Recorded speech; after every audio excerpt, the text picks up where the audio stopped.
അസ്സലാമു അലൈക്കും. പിറ്റേന്ന് രാവിലെ ഉപ്പ പോകുന്നതിന് മുമ്പ് ജിനു ഹോസ്പിറ്റലിൽ എത്തിയിരുന്നു. അവൾ വരുമ്പോൾ ബ്രേക്ക്ഫാസ്റ്റും കൊണ്ടുവന്നിട്ടുണ്ട്. അവൾ ഷാനുവിനെ ബ്രഷ് ചെയ്യിപ്പിച്ച് മുഖം കഴുകി തുടച്ചു തന്നു. അതിനുശേഷം അവൾ കൊണ്ടുവന്ന ഫ്ലാസ്കിൽ നിന്നും ഒരു ഗ്ലാസ്സിലേക്ക് ചായ ഒഴിച്ച് അവൻക്ക് കൊടുത്തു.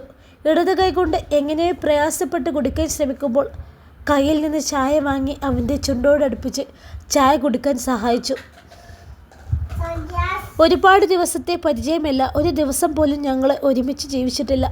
എന്നിട്ടും ഒരുപാട് നാൾ ഒന്നിച്ച് ജീവിച്ച പോലെയായിരുന്നു അവൾക്ക് അവനോടുള്ള പെരുമാറ്റം. അവളെയാണല്ലോ ഒരു നിമിഷത്തേക്കെങ്കിലും അനിയത്തിബായുടെ വാക്ക് കേട്ട് തെറ്റിദ്ധരിച്ചത്. മെഡിസിൻ കഴിക്കാനുള്ളതല്ലേ, നമുക്ക് ബ്രേക്ക്ഫാസ്റ്റ് കഴിച്ചാലോ? അവളുടെ ചോദ്യത്തിന് മുമ്പിൽ അനുസരണയുള്ള കുട്ടിയെപ്പോലെ അവൻ തലകുലുക്കി സമ്മതിച്ചു. അപ്പോഴേക്കും ഉപ്പ പോയിരുന്നു. എന്തോ ആവശ്യത്തിനാണെന്നും പറഞ്ഞ് മാമനും പുറത്തേക്ക് പോയി. ജിനു, എന്താ ഷാനുക്ക, നിനക്കിപ്പോൾ തോന്നുന്നുണ്ടോ ഈ വിവാഹം വേണ്ടായിരുന്നു എന്ന്? എന്നെ ഇഷ്ടമാണ് എന്ന് പറഞ്ഞ നിമിഷത്തെ ഒരു നിമിഷമെങ്കിലും നീ അറിയാതെ ശപിച്ചു പോയിട്ടുണ്ടോ? കെട്ടിയവനാണെന്നും വയ്യാതെ കിടക്കുകയാണെന്നും ഞാൻ നോക്കൂലട്ടോ. പിടിച്ച് താഴെയിടും. പിന്നെ ഇന്ന് മുഴുവനും അവിടെ കിടക്കേണ്ടി വരും. ആവശ്യമില്ലാത്ത കാര്യങ്ങൾ ഓരോന്ന് ചോദിച്ചു വന്നോളൂ. ഇനി അങ്ങനെ ചോദിച്ചാൽ എൻ്റെ സ്വഭാവം മാറട്ടെ ഷാനുക്ക. ഈ പെണ്ണെ കാണുന്ന പോലെയൊന്നല്ല, ഭയങ്കര കുറുമ്പാണ്. ഇതാണോ എന്നോട് പറയാനുണ്ടെന്ന് പറഞ്ഞത്? അല്ല എങ്കിലേ ബ്രേക്ക്ഫാസ്റ്റ് കഴിക്കാം, എന്നിട്ട് പറയാം. ഇല്ലെങ്കിൽ മെഡിസിൻ കഴിക്കാൻ വൈകും. ഫുഡൊക്കെ കൊടുത്ത് ബെഡിലേക്ക് കിടത്തിയ ശേഷം ജിരി ചോദിച്ചു, എന്താ ഷാനുക്ക, എന്നോട് എന്തോ പറയാനുണ്ടെന്ന് പറഞ്ഞില്ലേ, ഇനി പറഞ്ഞൂടെ? അതല്ല, നീ പഠിക്കാൻ പോകണമെന്ന് പറഞ്ഞില്ലേ ജിനു, അതെന്തായി? ആ ചോദ്യം കേട്ടതും അവളൊന്ന് കൂർപ്പിച്ച് നോക്കി. ഇങ്ങനെ നോക്കാതെ എന്തെങ്കിലും ഒന്ന് പറ പെണ്ണേ. എന്താ ഇപ്പോൾ ക്ലാസ്സിൽ പോകുന്ന കാര്യം ചോദിച്ചത്? വിവാഹത്തിന് മുമ്പേ നമ്മൾ പറഞ്ഞുറപ്പിച്ച കാര്യമല്ലേ വിവാഹം കഴിഞ്ഞാലും പഠിക്കാൻ പോകുമെന്ന്. അന്നത്തെ സാഹചര്യമില്ലല്ലോ ഇപ്പോൾ. പിന്നെ എന്തിനാ ഇപ്പോൾ ഇക്കാര്യം സംസാരിച്ചത് ഷാനുക്ക? സംസാരിക്കണം എന്ന് തോന്നി, അതുകൊണ്ടാണ് ഇപ്പോൾ കാര്യം പറഞ്ഞത്. ഷാനുക്കാനെ ഈ അവസ്ഥയിലിട്ടിട്ട് ഞാൻ എങ്ങനെയാണ് ക്ലാസ്സിൽ പോകുന്നത്? അതുകൊണ്ട് ഈ വർഷം ഇങ്ങനെ പോട്ടെ, അടുത്ത വർഷം തുടർന്ന് പഠിക്കാലോ. അതൊന്നും വേണ്ട ജിനു, നാളെ തന്നെ നീ ക്ലാസ്സിൽ പോയി തുടങ്ങണം. എൻ്റെ ഈ അവസ്ഥ നിൻ്റെ പഠനത്തെ ബാധിക്കരുത്, അത് എനിക്ക് നിർബന്ധമുണ്ട്. അതെന്താ ഇക്ക ഇങ്ങനെ ഒരു വാശി? ഇത് വാശിയല്ല ജിനു, എൻ്റെ ആഗ്രഹമാണ് ഞാൻ പറഞ്ഞത്. എന്താ ഷാനുക്ക ഇത്? ഷാനുക്ക എന്ന് പറഞ്ഞാലും ഷാനുക്കാനെ ഈ അവസ്ഥയിലിട്ട് ഞാൻ പഠിക്കാൻ പോവില്ല. എൻ്റെ കാര്യം ഓർത്തിട്ടാണ് നീ പഠിക്കാൻ പോകുന്നില്ലെന്ന് പറയുന്നത് എനിക്കറിയാം. അതിന് ഞാനൊരു വഴി കണ്ടെത്തിയിട്ടുണ്ട്. എന്തൊക്കെയാണ് നിങ്ങൾ പറയുന്നത് ഷാനുക്ക? എന്ത് വഴി? നാളെ മുതൽ എന്നെ നോക്കാനൊരു ഹോം നേഴ്സ് വരും, ഞാൻ ഏൽപ്പിച്ചിട്ടുണ്ട്. പിന്നെ എൻ്റെ കാര്യങ്ങൾ എല്ലാം അവൻ നോക്കിക്കോളും. ഹോ, അപ്പോൾ ഒരു ദിവസം ഞാൻ മാറി നിന്നപ്പോഴേക്കും അങ്ങനെ ഒരു തീരുമാനമൊക്കെ എടുത്തുല്ലേ? അല്പം ദേഷ്യത്തോടെ ആയിരുന്നു അവളുടെ ചോദ്യം. ഞാനേ ഹോം നേഴ്സിനെ വെക്കുന്ന കാര്യം മാമനോട് പോലും പറഞ്ഞിട്ടില്ല. ആദ്യം നിന്നോടാണ് പറയുന്നത്. മാമനോട് പറഞ്ഞാൽ മാമ എതിർപ്പ് പറയില്ലെന്നാണ് എൻ്റെ വിശ്വാസം. അതുകൊണ്ട് ഞാൻ പറയുന്നത് നീ ക്ഷമയോടെ കേൾക്കാം. പക്ഷേ എന്തിനാ ഇക്ക ഇങ്ങനെ ഒരു തീരുമാനം എടുത്തത്? അതറിയണം. എനിക്ക് ഷാനുക്കാനെ നോക്കുന്നതിൽ എന്തെങ്കിലും ഒരു പിഴവ് എന്നിൽ നിന്ന് വന്നു പോയിട്ടുണ്ടോ? അതാണോ പെട്ടെന്ന് എങ്ങനെ ഒരു തീരുമാനം എടുത്തത്? അത് ചോദിക്കുമ്പോൾ അവളുടെ ശബ്ദം ഇടർന്നുണ്ടായിരുന്നു. നീ ഒന്നും ഇല്ലാത്തതൊന്നും ചിന്തിക്കല്ലേ ജിനോ. ഇപ്പോൾ ഒരു ഹോം നേഴ്സ് എനിക്ക് ആവശ്യമാണെന്ന് തോന്നി, അതുകൊണ്ടാണ്. അല്ലാതെ നീ നോക്കുന്നില്ല എന്നല്ല അതിൻ്റെ അർത്ഥം. എങ്കിലേ ആ ഹോം നേഴ്സിനോട് വേണ്ടെന്ന് വിളിച്ചു പറഞ്ഞേക്ക്. എൻ്റെ ഭർത്താവിനെ നോക്കാനുള്ള അവകാശം എനിക്കാണ്, അല്ലാതെ ഹോം നേഴ്സിനല്ല. എൻ്റെ എല്ലാ കാര്യവും നിനക്ക് നോക്കാൻ പറ്റിയെന്ന് വരില്ല മോളെ. അതുകൊണ്ടാണ് ഞാൻ ഹോം നേഴ്സിനെ വെച്ചത്. എന്ത് കാര്യം? ഒരു ഭാര്യയ്ക്ക് ചെയ്യാൻ പറ്റാത്ത എന്ത് കാര്യമാണ് നിങ്ങൾ ആ ഹോം നേഴ്സിന് ചെയ്യാൻ പറ്റുക? അവളുടെ ചോദ്യത്തിന് മുമ്പിൽ അവനൊന്ന് പതറി. ഷാനുക്ക എന്താ മിണ്ടാത്തത്? ഞാൻ ചോദിച്ചതിന് മറുപടി പറ. അത് ഞാൻ പറയാൻ മടിക്കുന്ന അവൻ്റെ കയ്യിൽ പതിയെ പിടിച്ചുകൊണ്ടവൾ പറഞ്ഞു. എന്തിനാ മടിക്കുന്നത്? എന്താണെങ്കിലും എന്നോട് തുറന്നു പറഞ്ഞൂടെ? ഞാൻ ഷാനുക്കാൻ്റെ ഭാര്യയല്ലേ. ജിനു, എന്നെ ഒറ്റയ്ക്ക് എഴുന്നേൽപ്പിക്കാനോ എൻ്റെ കാര്യങ്ങളെല്ലാം നോക്കാനോ നിനക്ക് തനിയെ കഴിഞ്ഞു എന്ന് വരില്ല. ഇപ്പോൾ മാമനുള്ളത് കൊണ്ടാണ് വലിയ ബുദ്ധിമുട്ടറിയാത്തത്. പക്ഷേ വീട്ടിൽ പോയാൽ നീ തനിച്ചാവും. മാമന് ലീവ് എടുത്ത് എൻ്റെ കൂടെ നിൽക്കാൻ പറ്റില്ല. ഒരു അനിയനുണ്ടെന്ന് പറഞ്ഞിട്ട് ഒരു കാര്യവുമില്ല. അവനുള്ളത് ഇല്ലാത്തതൊക്കെ കണക്കാ. ഇതാണോ ഷാനുക്കാൻ്റെ പ്രശ്നം? അതോ എന്നോട് പറയാൻ മടിക്കുന്ന വേറെ എന്തെങ്കിലും ഉണ്ടോ? എൻ്റെ മനസ്സ് അറിഞ്ഞ പോലെയായിരുന്നു അവളുടെ ചോദ്യം. അത് പിന്നെ പറയാൻ വന്നത് പറയാതെ അവൻ അവളെ ദയനീയമായിട്ടൊന്ന് നോക്കി. എന്താണെങ്കിലും എന്നോട് തുറന്നു പറഞ്ഞു ഷാനിക്ക. അത് പിന്നെ ഞാൻ ട്യൂബ് വഴിയാണല്ലോ യൂറിൻ പാസ് ചെയ്യുന്നത്. അത് ഇടയ്ക്കിടയ്ക്ക് മാറ്റി കൊടുക്കണ്ടേ? അതൊക്കെ നിനക്ക് ബുദ്ധിമുട്ടാവും ജിനു. അവൻ വളരെ ലജ്ജയോടെ പറഞ്ഞു. പക്ഷെ അവൻ്റെ സംസാരം കേട്ട അവളെ യാതൊരു ഭാവമാറ്റവും വന്നില്ലുള്ളത് അവനെ ഏറെ അത്ഭുതപ്പെടുത്തി. ഓ, അതാണോ കാര്യം? അതിനിപ്പോൾ എന്താ? ഞാൻ പോരെ? ഒട്ടും മടിയില്ലാതെയായിരുന്നു അവളുടെ ചോദ്യം. എൻ്റെ ജീനോ, ഞാൻ പറയുന്നത് നീ ശ്രദ്ധിച്ച് കേൾക്കോ? കേൾക്കാം, പക്ഷേ എനിക്ക് കൂടി യോജിക്കാൻ പറ്റുന്ന വാക്കുകളായിരിക്കണം പറയുന്നത്. അത് കേൾക്കെ അവൻ പിണക്കത്തോടെ മുഖം തിരിച്ചു. അയ്യേ, അപ്പോഴേക്കും പിണിയോ കൊച്ചു കുട്ടികളെ പോലെ? അവൻ്റെ മുഖം നേരെ പിടിച്ചു കൊണ്ടവൻ ചോദിച്ചു. ദേ, എൻ്റെ കെട്ടിയോനെ എങ്ങനെ തൊട്ടാവാടി ആവരുതോ? ആര്? ഇവനെ തൊട്ടാവാടി? ഡോറിന് മുൻപിൽ നിന്ന് ആ ശബ്ദം കേട്ടതും രണ്ടുപേരും പകച്ചുപോയി. അത് മറ്റാരുമല്ല, അവൻ്റെ ഫ്രണ്ട്സ് ആയിരുന്നു. ഒന്നും രണ്ടും പേരുമല്ല, അവർ ഒരു 15ഓളം പേരുണ്ടായിരുന്നു. അവരെ കണ്ടതും അവളുടെ മുഖത്തെ ചമ്മലും നാണവുമെല്ലാം അവൻ ശ്രദ്ധിച്ചു. നീ എന്താ പറഞ്ഞതേ? ഇവന് തൊട്ടാവാഴയാണെന്നോ? ഒരു സൈഡിലേക്ക് ഒതുങ്ങി നിൽക്കുന്ന അവളെ നോക്കിക്കൊണ്ടായിരുന്നു ഫ്രണ്ട്സ് ചോദിച്ചത്. ഇവൻ്റെ യഥാർത്ഥ സ്വഭാവം നിനക്ക് അറിയാഞ്ഞിട്ടാ. വെട്ടൊന്ന് തുണ്ടഞ്ഞണ്ട് എന്നാണ് അവൻ്റെ രീതി. വീട്ടുകാരെയൊക്കെ വെറുപ്പിച്ച് നിർത്തും. അവരെ സ്വഭാവം അത്രയും നല്ല സ്വഭാവമാണ്. അതുകൊണ്ടാണ് ഇടയ്ക്കിടയ്ക്ക് അവരെ പേടിപ്പിച്ച് നിർത്തുന്നത്. പിന്നെ ദേഷ്യം അവൻ്റെ കൂടെപ്പിറപ്പാണ്, പക്ഷെ ആവശ്യത്തിന് മാത്രം കേട്ടോ. അതും അവന് ഇഷ്ടമല്ലാത്തതൊക്കെ കണ്ട. അവനെക്കുറിച്ച് അവർ വാത്തോരാതെ പറയുന്നതെല്ലാം കേട്ട് അവൾ ഇടയ്ക്കിടെ അവനെ നോക്കുന്നുണ്ട്. ആ നോട്ടത്തിൻ്റെ അർത്ഥം നിങ്ങൾ ഇത്രയും ഭീകരനാണോ എന്നായിരുന്നു. കുറച്ചൊക്കെ ഉള്ളതാണെങ്കിലും ബാക്കിയെല്ലാം അവർ എഴുതി തേച്ച കള്ളങ്ങളായിരുന്നു. പിന്നെ തള്ളാൻ അവരെ കഴിഞ്ഞ് ആരുമുള്ളൂ എന്ന് വിശ്വസിച്ചു പോകുന്ന രീതിയിലാണ് അവരുടെ സംസാരം. അതുകൊണ്ട് ആ പെണ്ണ് എല്ലാം വിശ്വസിച്ചെന്ന് തോന്നുന്നു. അന്ന് ഒത്തിരി സംസാരിച്ച ശേഷമാണ് അവർ പോയത്. അവർ പോകുന്നതിന് മുമ്പേ ജിനുവുമായി നല്ലൊരു സൗഹൃദം സ്ഥാപിച്ചിരുന്നു. അല്ല ഷാനുക്ക, അവർ പറഞ്ഞതൊക്കെ സത്യമാണോ? അവളെ ആ ചോദ്യത്തിൽ തന്നെ മനസ്സിലായി. അവർ പറഞ്ഞതൊന്നും പൂർണ്ണമായി അവൾ വിശ്വസിച്ചിട്ടില്ലെന്ന്. മുഴുവൻ സത്യമല്ലെങ്കിലും കുറച്ചൊക്കെ സത്യമാണ് ജിനു. ബാക്കിയെല്ലാം നിനക്ക് കണ്ടറിഞ്ഞൂടെ? പിറ്റേന്ന് ഷാനു പറഞ്ഞതുപോലെ നോക്കാൻ ഹോം നേഴ്സ് ഹാദി എത്തിയിരുന്നു. ആ സമയം ജിനു വീട്ടിലേക്ക് പോയതായിരുന്നു. അവൻ വരുമ്പോൾ അവൾ ഇവിടെ ഇല്ലാത്തത് ഭാഗ്യമായി. കാരണം അവൾ പറഞ്ഞതാണ്, ഹോം നേഴ്സ് വേണ്ട, ഭാര്യയായ ഞാൻ മതി ഷാനുഖാനെ നോക്കാനെന്ന്. പക്ഷേ എത്ര നാൾ അവൾ എന്നെ നോക്കി? അവളുടെ പഠനം മുടക്കും. അതുകൊണ്ട് അവൻക്കിപ്പോൾ വലിയൊരു ആശ്രയം തന്നെയാണ്. സാറ് വിളിച്ചപ്പോൾ ഞാനൊരു രോഗിയുടെ കൂടെ ആയിരുന്നു കേട്ടോ. അതാണ് അന്ന് വരാൻ കഴിയാഞ്ഞത്. എന്നോട് സിദ്ധു പറഞ്ഞു. എന്നാലും സാറിനെ ഈ അവസ്ഥയിൽ കാണേണ്ടി വന്നതിൽ എനിക്ക് നല്ല സങ്കടമുണ്ട്. എല്ലാം വിധിയാണ് അതോർത്തിട്ട് കാര്യമില്ലല്ലോ. എനിക്കൊന്ന് എഴുന്നേറ്റിരിക്കണം. നീ ഒന്ന് പിടിച്ചേ. വളരെ ഈസി ആയിട്ടായിരുന്നു അവൻ ബെഡ് പിടിച്ച് എടുത്തിയത്. ജിനു ആണെങ്കിൽ ഒരുപാട് സമയമെടുക്കും. അവളെ പറഞ്ഞിട്ട് കാര്യമില്ല. അവൻ്റെ വെയിറ്റ് താങ്ങാനുള്ള ശക്തി അവൾക്കില്ലല്ലോ. അല്ല സാറ് മാത്രമേ ഉള്ളൂ ഇവിടെ?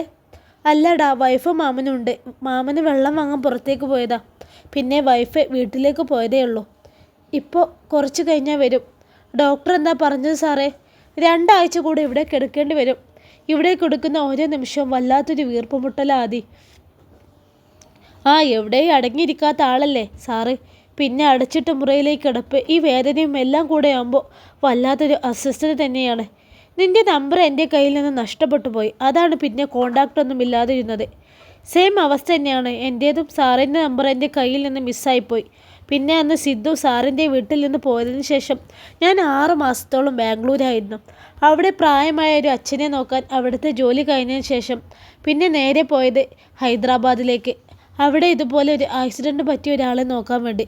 എല്ലാം ലോങ് ആയിരുന്നു അല്ലേ? അതെ, അതാണ് പിന്നെ നാട്ടിലൊന്നും വരാൻ പറ്റാഞ്ഞത്. സാരില്ല, എന്തായാലും നിന്നെ കിട്ടിയല്ലോ. എനിക്ക് ഒരിക്കലും പ്രതീക്ഷിച്ചില്ല എനിക്ക് നിന്നെ കിട്ടുമെന്ന്. സിദ്ധു നിന്നെ വിളിക്കുമ്പോൾ എനിക്ക് ഒട്ടും പ്രതീക്ഷയില്ലായിരുന്നു. നിൻ്റെ അച്ഛനും അമ്മയ്ക്കൊക്കെ സുഖമല്ലേ? അച്ഛൻ മരിച്ചിട്ടപ്പോൾ 3 മാസമായി സാറേ. ആണോ? സിദ്ധു ഒന്നും പറഞ്ഞില്ലല്ലോ. സിദ്ധു സാറിന് അറിയില്ല. ആരെയും അറിയിക്കാൻ പറ്റിയൊരു അവസ്ഥയിലായിരുന്നില്ല ഞാൻ. നീ ജോലിക്ക് പോയാൽ നിൻ്റെ അമ്മ തനിച്ചാണ് തറവാട്ടിൽ? അല്ല, അച്ഛമ്മ ഉണ്ട്, പിന്നെ അച്ഛൻ്റെ പെങ്ങളും. മോനെ എന്ന് വിളിച്ച് വെള്ളവുമായി റൂമിലേക്ക് വന്ന മാമൻ ആദിയെ കണ്ടൊന്ന് സൂക്ഷിച്ചു നോക്കി. ഇതാണ് മാമ, ഞാൻ പറഞ്ഞ ആള് ആദിനാഥ്. എന്നെ നോക്കാൻ വന്ന ഹോം നേഴ്സ്. ആദ്യം ഇന്ന് വരുമെന്ന് ഞാൻ രാവിലെ മാമനോട് പറഞ്ഞില്ലെന്നാ. വലിയ ഇഷ്ടമൊന്നുമില്ലെങ്കിൽ ഈ അവസ്ഥയിൽ ഇങ്ങനെ ഒരാൾ എനിക്കിപ്പോൾ ഉള്ളത് നല്ലതാണെന്ന് മാമനും തോന്നി. അതുകൊണ്ട് എതിർത്തൊന്നും പറഞ്ഞില്ല. നീ ജിനുവിനോട് പറഞ്ഞോ ഇവൻ വന്ന കാര്യം? ആദ്യം കേൾക്കാതെ അവൻ കരികിലേക്ക് നിന്നുകൊണ്ടായിരുന്നു മാമൻ ചോദിച്ചത്. ഇല്ല, ഇന്നലെ പറഞ്ഞേന്നു. അവൾ വരുമ്പോൾ കണ്ടോട്ടെ. ഇനി മാമ വീട്ടിലേക്ക് പോയിക്കോട്ടോ. ഇവിടെ ആദ്യം ഉണ്ടല്ലോ, നാളെ മുതൽ സ്കൂളിൽ പോയി തുടങ്ങിക്കോളൂ. കുറേ ദിവസമായില്ലേ ലീവ് എടുത്ത് എനിക്കൊപ്പം കൂടിയിട്ട്. എടാ മോനെ, നിന്നെ ഈ അവസ്ഥയിലിട്ട് എനിക്ക് പോവാൻ മനസ്സ് വരുന്നില്ല. ഡിസ്ചാർജായി ഞാൻ വീട്ടിലേക്ക് പോയിട്ട് സ്കൂളിലൊക്കെ പോയി തുടങ്ങുക എന്നായിരുന്നു ഞാൻ വിചാരിച്ചത്. എന്താ മാമ, ഡിസ്ചാർജ് ആവാൻ ഇനിയും ദിവസങ്ങളില്ലേ? 2 ആഴ്ച ഉണ്ടാവും. അതുവരെ ലീവ് എടുത്ത് എൻ്റെ അരികിൽ ഇരിക്കാനാണ് ഉദ്ദേശം. മാമ പോയിക്കോ, ഇപ്പോൾ ഒരു ബുദ്ധിമുട്ടും ഇല്ലല്ലോ, ഹോം നേഴ്സ് ഉണ്ടല്ലോ. ആയിക്കോട്ടെ മോനെ, എന്നാൽ ഞാൻ പോവാം. മോനെ, ഇവനെ നല്ല പോലെ നോക്കണം കേട്ടോ. ഭക്ഷണം കഴിക്കാനൊക്കെ ഭയങ്കര മടിയാ. അതെടുത്ത് മാമൻ ടെൻഷനാവണ്ട. സാറിൻ്റെ കാര്യം എനിക്ക് വിട്ടേക്ക്. എന്നാൽ ഞാൻ പോവാല്ലേ. ഷാനുവിനെ നോക്കി പറയുമ്പോൾ സങ്കടമാവുന്നുണ്ട്. പക്ഷേ പോവരുതെന്ന് പറയാൻ പറ്റില്ലല്ലോ. മാമ അരികിലുണ്ടാവുമ്പോൾ ഉപ്പയും ഉമ്മയും കൂടെ ഉള്ളത് പോലെയാ. പക്ഷേ എത്രയെന്ന് വെച്ചാൽ ഇവിടെ പിടിച്ചു നിർത്താം. ഞാൻ പോട്ടെ മോനെ. എൻ്റെ മറുപടി കിട്ടാത്തത് കൊണ്ടാവും വീണ്ടും വീണ്ടും എന്നെ നോക്കി ചോദിച്ചിട്ടുണ്ട്. മാമനെ നോക്കാതെ അവനൊന്നും മൂളി. എന്താവശ്യമുണ്ടെങ്കിലും വിളിക്കണം കേട്ടോ, ഞാൻ ഓടിയെത്താം. അവൻ്റെ തലയിൽ പതിയെ തലോടിക്കൊണ്ട് പറഞ്ഞു. പിന്നെ ആദ്യം എന്തൊക്കെയോ നോക്കി പറയുന്നുണ്ട്. പക്ഷേ അതൊന്നും ശ്രദ്ധിച്ചില്ല. മാമൻ പോയ ടെൻഷനായിരുന്നു. ആക്സിഡൻ്റ് പറ്റി 4 ദിവസമായി കിടപ്പി കിടക്കുന്നു. ആ 4 ദിവസം ഒരു മുഷിപ്പ് കൂടാതെയാണ് എന്നെ നോക്കിയത്. ഇപ്പോൾ എനിക്ക് അരികിൽ നിന്ന് പോയത് തന്നെ എൻ്റെ നിർബന്ധത്തിന് വഴങ്ങിയിട്ടാ. അല്ലെങ്കിൽ പോവില്ല. പാവാണ്. സാറ് ടെൻഷനാവണ്ട. എപ്പോൾ വിളിച്ചാലും വരാമെന്ന് പറഞ്ഞല്ലേ മാമ പോയത്. പിന്നെ എന്തിനാ ടെൻഷന്? അവൻ്റെ മാനസികാവസ്ഥ മനസ്സിലാക്കിയിട്ടായിരിക്കും ആദ്യം പലരും സന്തോഷിപ്പിക്കാൻ പറയുന്നുണ്ട്. എല്ലാം മൂളിക്കേട്ട് കിടന്ന് കണ്ണടച്ച് ആ കിടപ്പ് എപ്പോഴും ഉറക്കത്തിലേക്ക് വഴുതി വീണു. പിന്നെ ജിനു വന്നതിന് ശേഷമാണ് ഉണർന്നത്. ഞാൻ പറയാതെ തന്നെ ഞാൻ ഉറങ്ങുന്ന സമയത്ത് ആദ്യം അവനെ അവൾക്ക് പരിചയപ്പെടുത്തി കൊടുത്തെന്ന് അവളുടെ മുഖഭാവത്തിൽ നിന്ന് വായിച്ചെടുത്തിരുന്നു. അതുകൊണ്ടാവും മുഖം വീർപ്പിച്ച് വെച്ചത്. അവളുടെ ആ ഭാവം കണ്ട് ഞാൻ അവളെ നോക്കിയെന്ന് ചിരിച്ചു. എൻ്റെ ചിരി കണ്ടപ്പോൾ പെണ്ണിൻ്റെ മുഖത്ത് പുച്ഛായിരുന്നു. ജിനു, നീ ഭക്ഷണം കഴിച്ചോ? അതിന് മറുപടി ഒന്നുമില്ല. പക്ഷേ എനിക്കുള്ള ഭക്ഷണം ധൃതി പിടിച്ച് പ്ലേറ്റിലേക്ക് അവൾ വിളമ്പുന്നുണ്ട്. എല്ലാം അവൾ വീട്ടിൽ നിന്ന് വരുമ്പോൾ കൊണ്ടുവന്നതാണ്. തോർത്തുമുണ്ട് നനച്ച് എൻ്റെ മുഖമെല്ലാം തുടച്ചു തന്നു. അതിനുശേഷം വെള്ളമെടുത്ത് നേരെ നീട്ടിക്കൊണ്ട് പറഞ്ഞു, വായ കഴുക്. എല്ലാം ഒരു ഭീഷണി പോലെയായിരുന്നു. ഇങ്ങനെ മുഖം വീർപ്പിച്ച് ഭക്ഷണം തരാനാണെങ്കിലേ മോളെ പ്ലാനെങ്കിലേ ഇത് മുഴുവൻ തന്നെത്താൻ അങ്ങ് കഴിച്ചോളണം. എനിക്ക് വേണ്ട. പിന്നെ ഞാൻ എന്താ ചെയ്യുക? എന്നെ അനുസരിക്കാത്ത ആൾക്ക് ഞാൻ പിന്നെ കൊഞ്ചിച്ച് ഭക്ഷണം തരാം. അത്ര വലിയ ത്യാഗമൊന്നും ചെയ്തില്ലെങ്കിലും എന്നെ നോക്കിയത് തിരിച്ചൂടേടി. ഇങ്ങനെ കൂർപ്പിച്ച് നോക്കണ്ട. നീ എങ്ങനെ നോക്കിയാലും ആദ്യം ഇവിടെ തന്നെ കാണും, ഞാൻ എഴുന്നേറ്റ് നടക്കുന്നത് വരെ. പിന്നെ നാളെ തന്നെ നീ ക്ലാസ്സിൽ പോയി തുടങ്ങണം. ഇനിയും ലീവ് എടുത്ത് ഇരിക്കരുത്, മനസ്സിലായോ? എൻ്റെ അഭിപ്രായം ഞാൻ നേരത്തെ പറഞ്ഞു കഴിഞ്ഞു. ആ അഭിപ്രായം ഞാൻ മാറ്റില്ല. മാറ്റാനായിട്ട് ഷാനുക്ക ശ്രമിക്കും വേണ്ട. എന്താ ജിനു ഇത്? വാശി കാണിക്കല്ലേ. സംസാരിക്കാതെ കഴിക്കാൻ നോക്ക്. ഗുളിക കഴിക്കാനുള്ളതാ. പിന്നെ അവനൊന്നും പറയാൻ പോയില്ല. എത്ര തന്നെ പറഞ്ഞാലും എന്നെ ഈ അവസ്ഥയിൽ അവൾ ഇട്ടേച്ച് പോവില്ലെന്ന് അവൻക്കറിയാമായിരുന്നു. ഇനി ഒറ്റ വഴിയേ ഉള്ളൂ, അവൾ ഉപ്പാനോട് സംസാരിക്കുക. ഉപ്പ പറഞ്ഞാൽ അവൾ ചിലപ്പോൾ അനുസരിക്കും. ഇതേ സമയം ഷാനുവിൻ്റെ വീട്ടിൽ. ഉമ്മ, നിങ്ങളറിഞ്ഞോ? പുറത്തു നിന്ന് വന്ന ഷാഹി കിച്ചണിൽ എന്തോ ജോലി ചെയ്തുകൊണ്ട് നിൽക്കുന്ന ഉമ്മാക്ക് അരികിലേക്ക് തിരക്കിട്ട് വന്ന് ചോദിച്ചു. എന്താ മോനെ, എന്തറിഞ്ഞോന്നേ? ഷാനുവിനെ നോക്കാനേ ഒരു ഹോം നേഴ്സ് വന്നിട്ടുണ്ട്. നിന്നോട് ആര് പറഞ്ഞു? ഞാൻ അവൻ്റെ MD കണ്ടിരുന്നു. സംസാരിക്കുന്നതിനിടയിൽ അവൻ്റെ കാര്യം പറഞ്ഞു. അങ്ങനെ പറഞ്ഞതാ ഹോം നേഴ്സിൻ്റെ കാര്യം. അവിടെ അയാൾ എനിക്കിട്ടൊന്ന് താങ്ങുകയും ചെയ്യും. നിന്നെപ്പോലെ ഒരു അനിയനുണ്ടായിട്ടും അവനൊരു ഹോം നേഴ്സിനെ വെക്കേണ്ടി വന്നല്ലോ എന്ന്. അയാൾ അവൻ്റെ ഭാഗമല്ലേ പറയൂ. നീ ഇത് കാര്യമാക്കണ്ട. എന്തായാലും നമ്മൾ രക്ഷപ്പെട്ടു. ഇനി ഇവിടേക്ക് വന്നാലും അവനെ ഹോം നേഴ്സ് നോക്കിക്കോളല്ലോ. ആ കാര്യം ഓർത്ത് പേടിയായിരുന്നു. എന്തായാലും ആ കാര്യത്തിലൊരു തീരുമാനമായി. ഇനി എൻ്റെ മോൻ പോയി അവനെ ഒന്ന് കണ്ടുപോലെ. ഇല്ലെങ്കിൽ ഇവിടെ വന്നാൽ പിന്നെ അവൻ്റെ കയ്യിൽ നിന്നും 5ൻ്റെ പൈസ കിട്ടൂല. ഹോം നേഴ്സ് വന്ന സ്ഥിതിക്ക് ഇനി നിന്നോട് അവിടെ നിൽക്കാൻ പറയുമെന്ന് പേടിയുണ്ട് ഇല്ലല്ലോ. എങ്കിലും ഉമ്മയും വാ, നമുക്ക് പോയി അവനെ ഒന്ന് കണ്ടുവരാം. വരുമ്പോൾ ആ കറണ്ട് ബില്ല് എടുക്കാൻ മറക്കണ്ട. അവനോട് ക്യാഷ് വാങ്ങിയിട്ട് അവിടെ നിന്ന് പോരാവോ. അല്ലെങ്കിലേ അവൻ വരുമ്പോഴേക്കും ഫ്യൂസ് ഊരിക്കൊണ്ട് പോകും. അതൊക്കെ ഞാൻ അവൻ്റെ കയ്യിൽ നിന്ന് വാങ്ങിച്ചോളാം. വൈകിട്ട് ചായ കുടിച്ചോണ്ട് നിൽക്കുമ്പോഴാണ് ഉമ്മയും ഷായും റൂമിലേക്ക് കയറി വന്നത്. ആ സമയം ജിനു മാത്രമേ റൂമിൽ ഉണ്ടായിരുന്നുള്ളൂ. ആദി എന്തോ ആവശ്യത്തിന് വേണ്ടി പുറത്തേക്ക് പോയതായിരുന്നു. മോനെ, ഇപ്പോൾ എങ്ങനെയുണ്ട്? കുറവുണ്ടോ? എൻ്റെ വലത് കൈയിൽ പതിയെ തലോടിക്കൊണ്ടായിരുന്നു ആ ചോദ്യം. ആ തലോടൽ മറ്റെന്തിനുള്ള ഒരു സോപ്പിംഗ് ആണെന്ന് അവനക്ക് മനസ്സിലായി. ചെറുതായിട്ട് കുറവുണ്ട്. വേദന ഉണ്ടെങ്കിലും ഇല്ലെന്നേ അവരോടൊക്കെ പറയാൻ പറ്റും. ഇവിടെ ഒരു ഹോം നേഴ്സ് വന്നെന്ന് കേട്ടു. എവിടെ പോയി? ഓ, അപ്പോൾ അത് അറിഞ്ഞിട്ട് ഓടി വന്നതല്ലേ, അല്ലാതെ എന്നെ കാണാനല്ല. അവൻ പുറത്തേക്ക് പോയതാ. ഡിസ്ചാർജിൻ്റെ കാര്യം എന്തെങ്കിലും പറഞ്ഞോ? അവനോട് എന്തെങ്കിലും ചോദിക്കണ്ടേ എന്നോർത്തായിരുന്നു ഷാഹിയുടെ ചോദ്യം. ഒന്നും പറഞ്ഞിട്ടില്ല, അവൻ താല്പര്യമില്ലാതെ പറഞ്ഞു. അല്ല, നിന്റെ ജോലിക്കാര്യം എന്തായി? അടുത്ത് ശരിയാവും. അവൻ പറയും മുമ്പേ ഉമ്മ ഇടയ്ക്ക് കയറി പറഞ്ഞു. ജോലിക്ക് വേണ്ടി ശ്രമിക്കണം, അല്ലാതെ മറ്റുള്ളവരെ ബോധിപ്പിക്കാൻ വേണ്ടി ശ്രമിച്ചിട്ട് കാര്യമില്ല കേട്ടോ. തളർന്നു കിടക്കുമ്പോഴും അവൻ്റെ അഹങ്കാരം കണ്ടില്ലേ? അവർ അവനെ നോക്കി പല്ല് കടിച്ചുകൊണ്ട് പറഞ്ഞു. അവൻ ശ്രമിക്കാഞ്ഞിട്ടല്ലല്ലോ, ജോലി കിട്ടാത്തത് കൊണ്ടല്ലേ. എല്ലാത്തിനും ന്യായം കാണുമല്ലോ അല്ലേ, പ്രത്യേകിച്ച് അവൻ്റെ കാര്യത്തിൽ. അവനോട് ചോദിക്കുമ്മ. ഉമ്മാനെ തട്ടിക്കൊണ്ട് ഷാനു കാണാതെ പതിയെ പറയുന്നുണ്ട്. ഇടയ്ക്ക് ജിനുവിനെ നോക്കുന്നുണ്ട്. ഉമ്മ അവനോട് ചോദിക്കുന്നുണ്ടോ അതോ ഫ്യൂസ് ഊരി കൊണ്ടുപോയിക്കോട്ടെ എന്നാണോ? ആ കുട്ടി ഇവിടെ ഇരിക്കുമ്പോൾ ഞാൻ എങ്ങനെ അവനോട് ചോദിക്കുക? അവളോട് പുറത്ത് പോവാൻ പറ ഉമ്മ. ഉമ്മ പറഞ്ഞാൽ കേട്ടോളൂ. നീ ഒന്ന് പുറത്തേക്ക് ഇറങ്ങിക്കേ. എനിക്ക് ഷാനുവിനോട് ഒരു അർജൻറ്റ് കാര്യം സംസാരിക്കാനുണ്ട്. അവളെ നോക്കി ഒരു ഭീഷണി പോലെയായിരുന്നു ആ സ്വരം. അത് കേട്ടപ്പോൾ ജിനു ഷാനുവിനെ നോക്കി പുറത്തേക്ക് ഇറങ്ങാൻ നിൽക്കെ ഷാനു അവളെ അവിടെ തന്നെ പിടിച്ചു നിർത്തി. നീ എവിടേക്കാണ് പോകുന്നത്? ഇവിടെ നിൽക്കേ. പിന്നെ ഇവള് കേൾക്കാൻ പറ്റുന്ന കാര്യമാണെങ്കിൽ നിങ്ങൾ പറഞ്ഞാൽ മതി. ഇവൾ അന്യല്ല കേട്ടോ.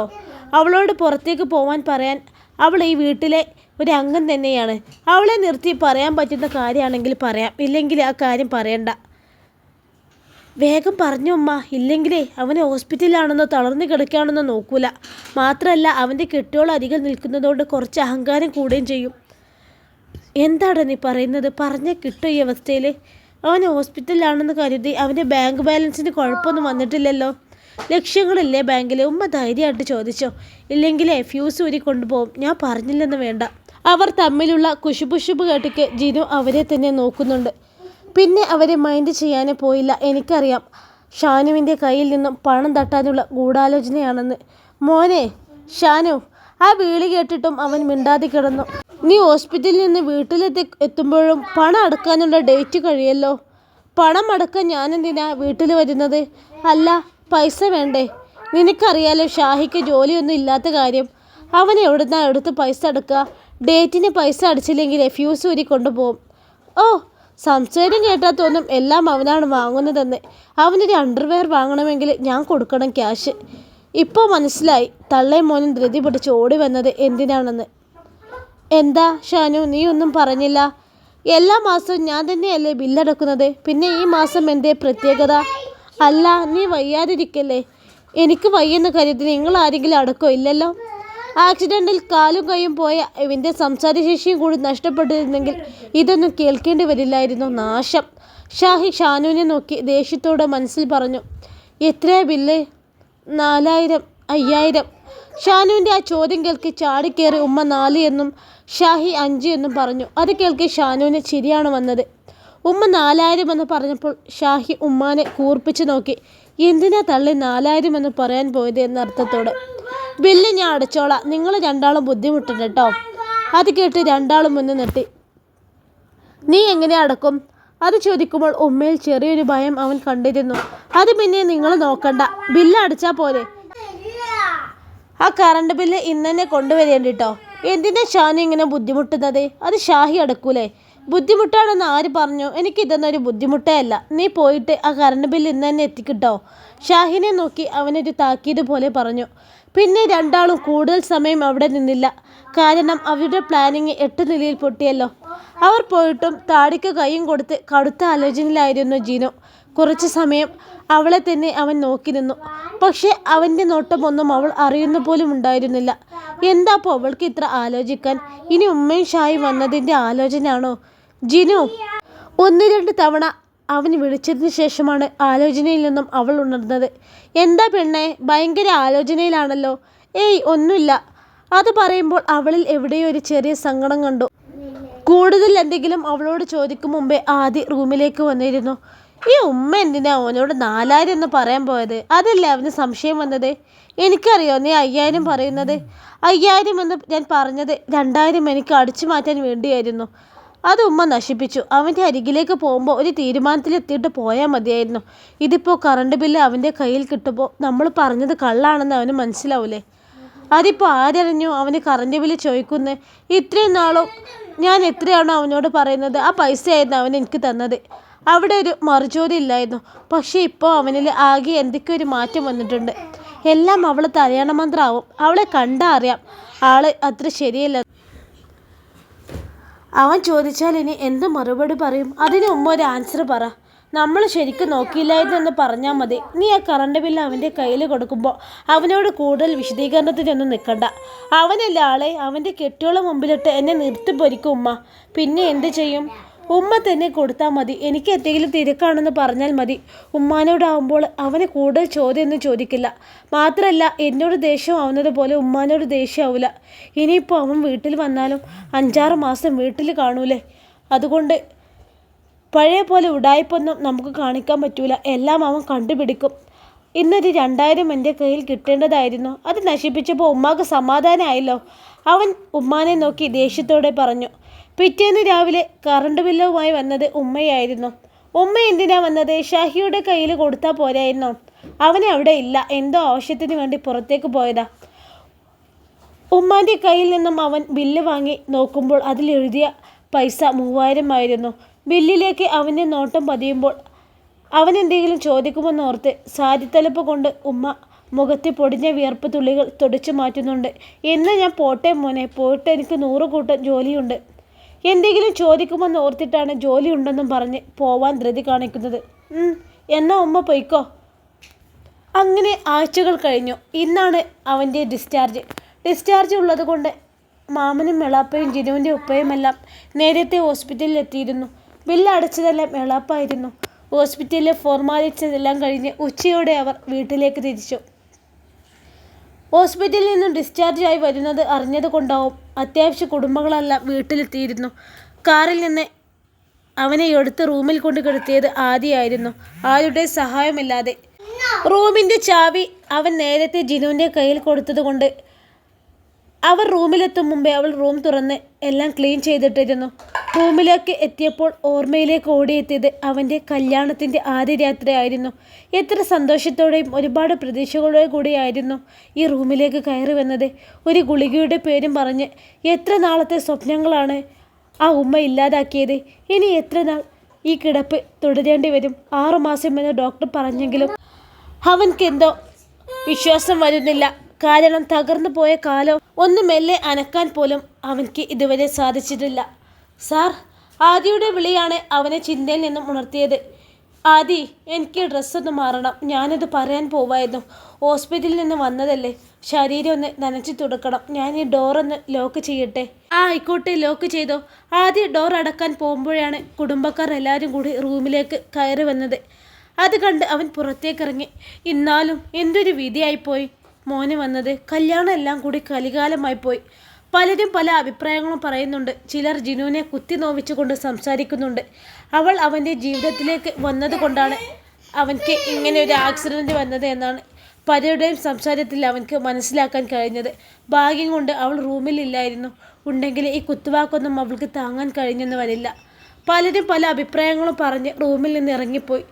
ഇൻഷാ അല്ലാഹ് ഈ കഥയുടെ ബാക്കി ഭാഗവുമായി നാളെ കാണാം. അസ്സലാമു അലൈക്കും.